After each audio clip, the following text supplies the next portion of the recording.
All right, hey everybody, welcome back to the channel. This is Rob here at Smirking Gun Reviews, and today we're going to be reviewing a movie that I really wished I could have jammed into 2018 at the end, but I didn't really have a way to watch it until today. And today it showed up on Amazon Prime as part of the Prime Video that comes with your subscription, and that's Leave No Trace, starring Ben Foster and Thomasin McKenzie. I really wanted to be able to put this on. I heard really good things about this movie. I wanted to be able to put it on my best of 2018 list, but it'll have to be like a, what do you call it, after the fact. Leave No Trace is definitely one of the best movies of 2018. I would have definitely put it on the list. It's also got two of the best performances of the year, especially from Thomasin McKenzie, but not to cut Ben Foster short at all.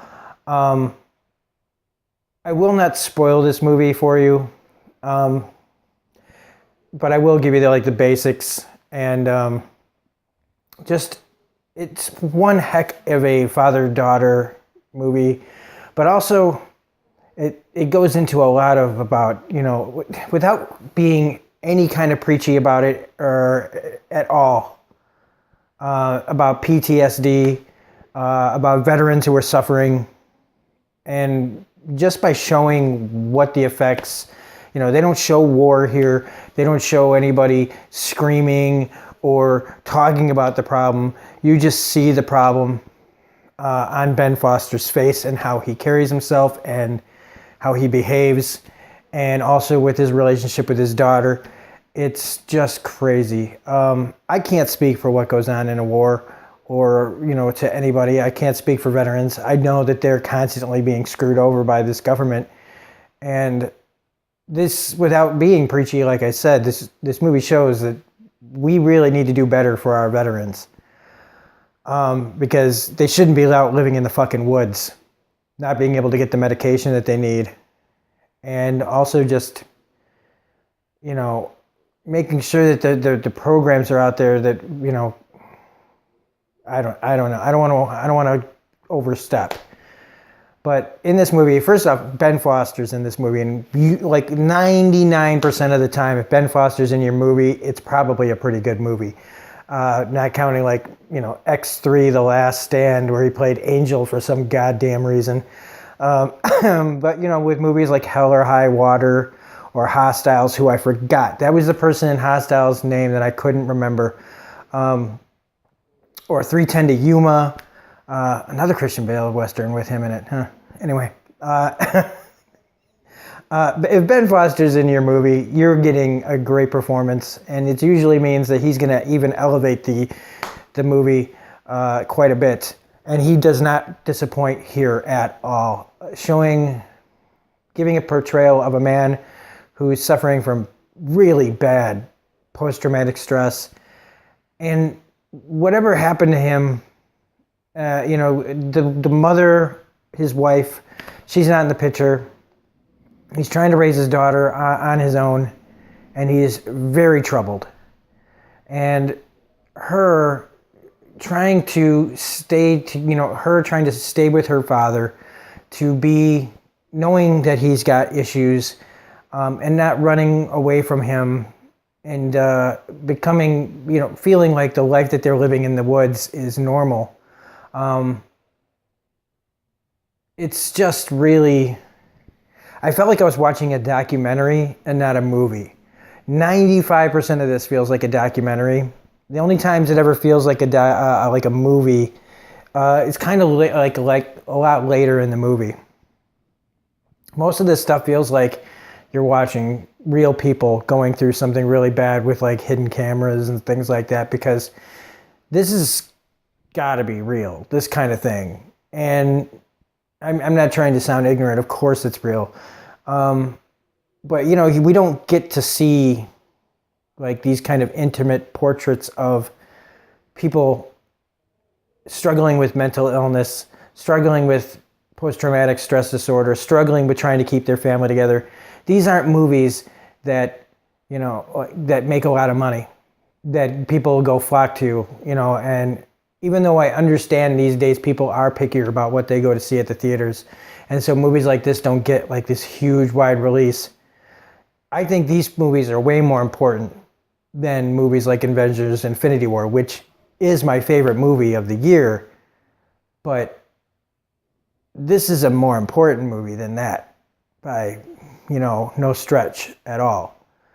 Thomasin McKenzie, if I'm saying the first part of her name right, is so heartbreaking as this little girl who's just trying to stay with her father, always with that stiff upper lip, trying to do what he wants and live her life. And I mean, part of her is so used to this that this is what, she doesn't mind this, at least on the outside.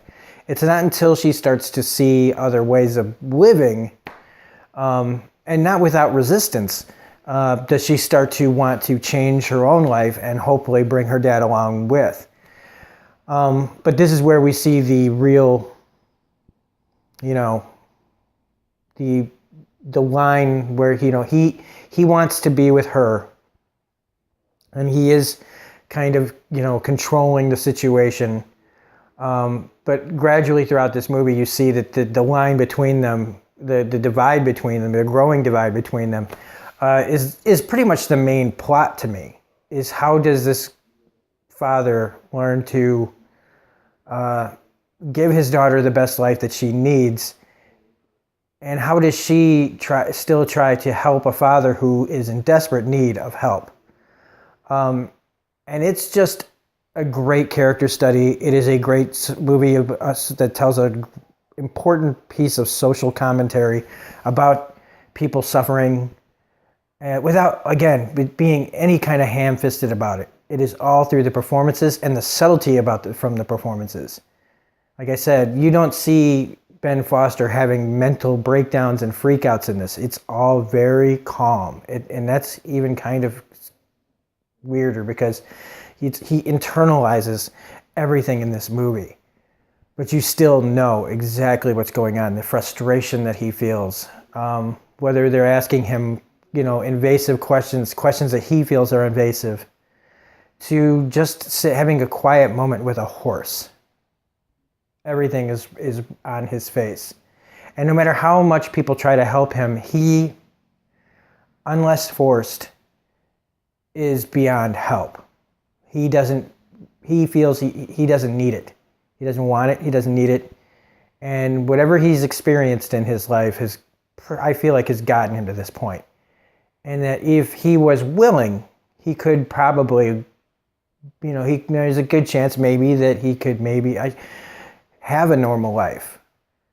But that's not what this movie is about either. We don't get easy answers. There is no just definitive end to this story. The life just continues.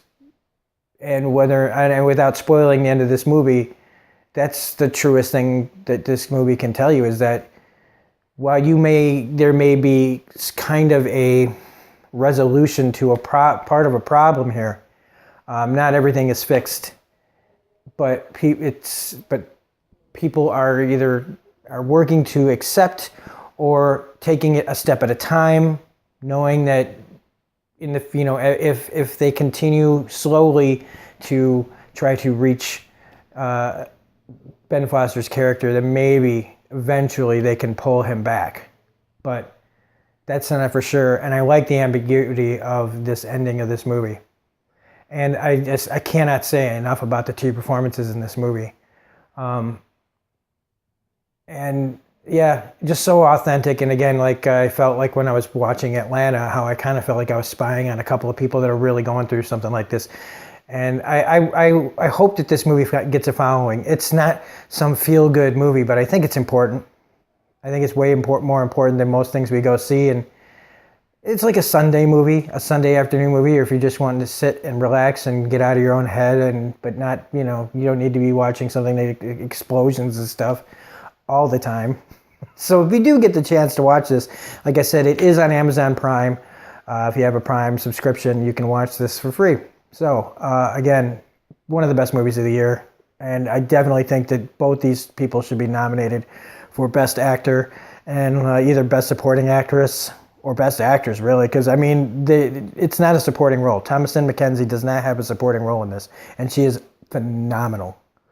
So anyway, that's all for this. I really do hope people check this out. Like I said, I do think this is a way more important movie than most things that are out there. So if you like this review, please hit the like button, comment, share, subscribe, all of that rigmarole that I usually go through. Thanks for all the support. Thanks for choosing to watch this video, and we will see you on the next one. Bye.